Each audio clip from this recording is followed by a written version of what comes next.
What's up, YouTube? This is Coury from Side Tripping with Coury.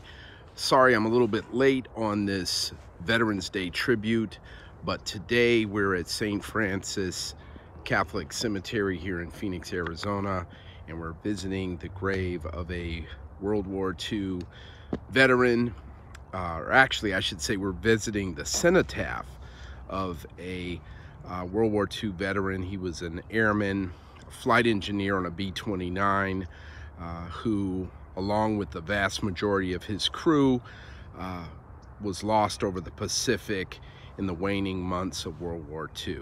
His name was Peter Coury.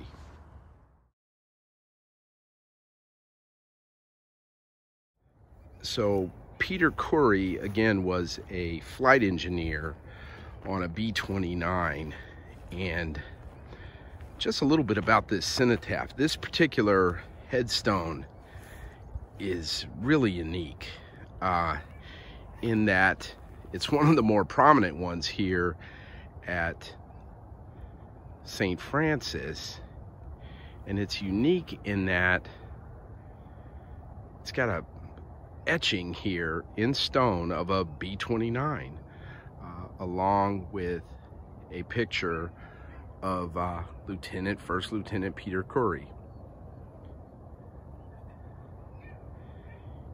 And Peter was from Sonora, Arizona, which, believe it or not, is a little town. It was like a mining town that was consumed by an open pit mine. The town eventually was taken over by the mine, the strip mine itself, and they had to move out all the residents. So there's no more Sonora, Arizona.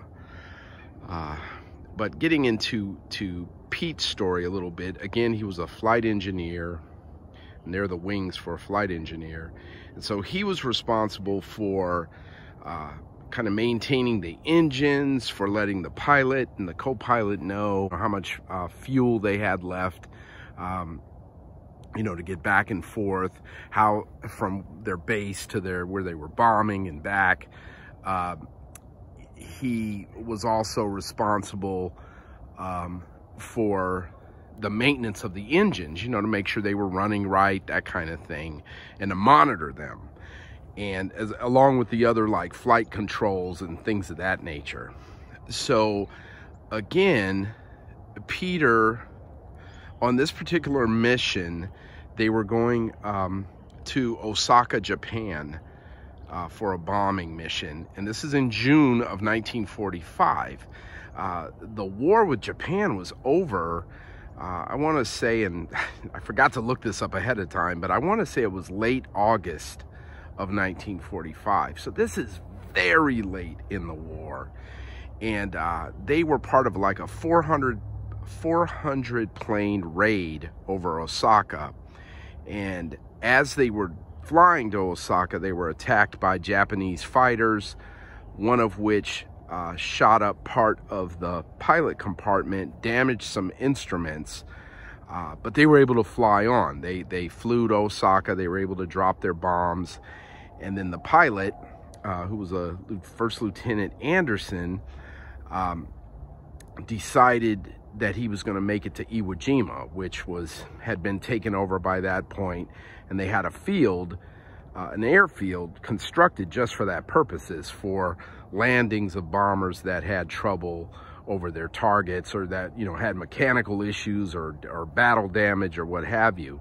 So they plotted a course, the navigator plotted a course for Iwo Jima, and away they went.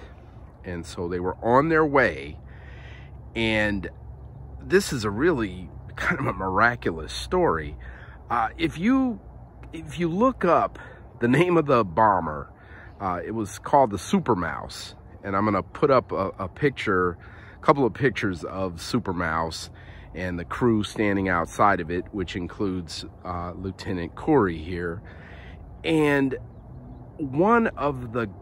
most of the information you see online will say, oh, the plane was lost with all its crew, the end. But as I was doing research on this story, I found like the log and a story from a United States Navy submarine called the USS Dragonet that picked up the lone survivor of the Super Mouse. He was a guy by the name of Daniel Serritello, Technical Sergeant Daniel Serritello, who was a tail gunner on the B-29. He sat in the rear of the plane in the tail and manned a machine gun, you know, to try to shoot down enemy fighters that came his way. So according to his story, which again is just really fascinating, he's on an intercom system. He can hear, you know, all of the guys on the plane can talk to each other, and he hears the pilot of the plane, Lieutenant Anderson, talk to Lieutenant Coury and say, hey, can we put the plane on essentially autopilot? And Lieutenant Coury says, sure, or words to that effect. As soon as that happened, I guess when they flipped the switch to go on autopilot, the plane went into this severe left bank and was like going down, and an alarm bell rang, which means get out of the plane. So Sergeant Serritello gets out of the plane, goes to his escape hatch, and he said he remembers exiting, but then he like blacked out. Next thing he knows, he wakes up falling and, you know, out of the plane. I mean, he's literally free falling into space. And, you know, he kind of comes to and has the wherewithal to pull his parachute cord, the rip cord to his parachute on his chest parachute, and floats down to the ocean. He also had he said he had a huge gash in his leg. So he hits the ocean. Lucky for him, the seas were calm, and lucky for him that the USS Dragonet was positioned. I guess the Navy would position submarines in like kind of the flight lanes of places where they knew that the bombers would fly over in case one of them had to ditch or there were problems. So they actually saw Serritello floating down and went to him, started going to him. So he was able to put together some, grab a life raft or get on it, and they took him into the submarine, and he was saved. But the rest of the crew, there was nothing there, nothing left. According to the crew of the Dragonet, they saw the plane explode in midair. So I guess shortly after Sergeant Serritello exited the plane, it exploded, killing everybody but him on the plane. And literally there was nothing really left but debris that floated down over the ocean. So he saw no other parachutes opening, and there just, you know, unfortunately there just wasn't anything left. So Lieutenant Coury's family here in Phoenix erected this very nice memorial. I mean, I'm gonna get up close here on the carving of the B-29. I mean, that's really something. That is spectacular, the level of detail. And you know, not to get too super technical about this stuff, but the B-29 was like the largest bomber used by the Allies in World War II. It was the type of plane that carried the atomic bombs over that dropped on Japan in Hiroshima and Nagasaki. That would have been Enola Gay, which is probably the most famous, and then the B-29 that dropped the bomb over Nagasaki was called Boxcar. So I mean, that's really impressive.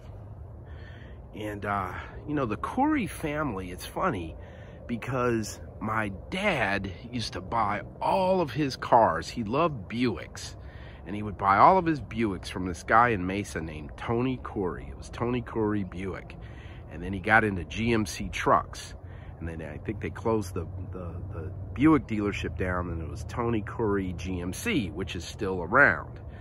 And I used to, you know, I was thinking to myself, oh, I'm sure these guys are related.